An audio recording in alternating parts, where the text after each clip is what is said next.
Hello, good morning friends. स्वागत है आप सभी का हमारे YouTube channel Divya steno classes में। अगर आप हमारे चैनल पर नए हैं तो हमारे चैनल को सब्सक्राइब कर लीजिए। इस चैनल पर आपको रेगुलर 8 बजे सुबह में पेपर के डिक्टेशन मिल जाएंगे। तो चलिए स्टार्ट करते हैं अपना डिक्टेशन। स्टार्ट। एक दिन में 1000 से अधिक कोरोना मरीजों की मौत यही बयान कर रही है कि संक्रमण की दूसरी लहर अपने चरम पर है। इसका पता इससे भी चलता है कि प्रतिदिन होने वाली मौतों का आंकड़ा पिछले आंकड़े को पार करते दिख रहा है। चिंता की बात केवल यही नहीं कि कोरोना से संक्रमित होने और दम तोड़ने वालों की संख्या तेजी से बढ़ रही है, बल्कि यह भी है कि स्वास्थ्य ढांचा फिर से चरमराता दिख रहा है। कोरोना मरीजों को अस्पतालों में केवल बेड और वेंटिलेटर मिलने में ही परेशानी नहीं हो रही है, बल्कि जरूरी दवाओं और ऑक्सीजन की कमी साफ दिख रही है। यह उस ढिलाई का नतीजा है जो जनवरी फरवरी के बाद तब बरती गई जब रोजाना कोरोना मरीजों की संख्या 10,000 के करीब आ गई थी।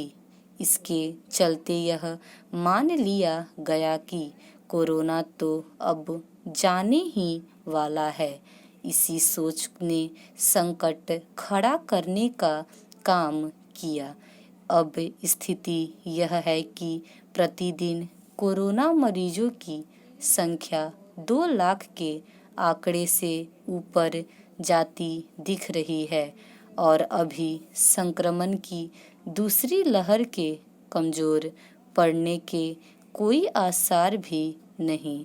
स्पष्ट है कि आने वाला समय और अधिक कठिनाई भरा हो सकता है। फिलहाल इसकी तह तक जाने का समय नहीं कि कहाँ क्या गलती हुई, लेकिन नेताओं और नौकरशाहों का न सही स्वास्थ्य क्षेत्र के विशेषज्ञों को तो समय रहते इसके लिए आगाह करनी ही चाहिए थी कि कोरोना की दूसरी लहर आ सकती है और वह पहले से अधिक घातक हो सकती है। जब वे देख रहे थे कि दुनिया के कई देश संक्रमण की दूसरी तीसरी लहर से दो चार हो रहे हैं, तो फिर उन्हें सरकार के साथ स्वास्थ्य तंत्र के लोगों को कोरोना की एक और लहर का सामना करने के लिए तैयार रहने और उसके अनुरूप व्यवस्था करने को कहना चाहिए था।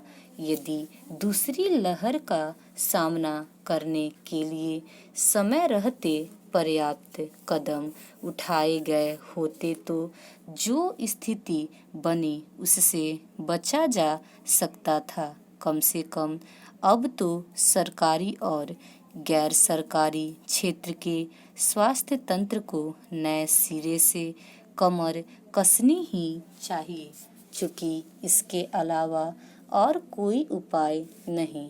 इसलिए तमाम विपरीत स्थितियों के बाद भी अस्पतालों की क्षमता बढ़ाने, खाली इमारतों में अस्थायी अस्पताल बनाने और दवाओं एवं उपकरणों की उपलब्धता बढ़ाने के हर संभव जतन युद्ध स्तर पर किए जाने चाहिए।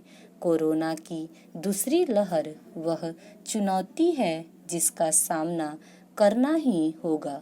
निस्संदेह चुनौती कठिन है, लेकिन आज की जरूरत उसे परास्त करने के संकल्प से लैस होना है। इसमें हर किसी का सहयोग आवश्यक है।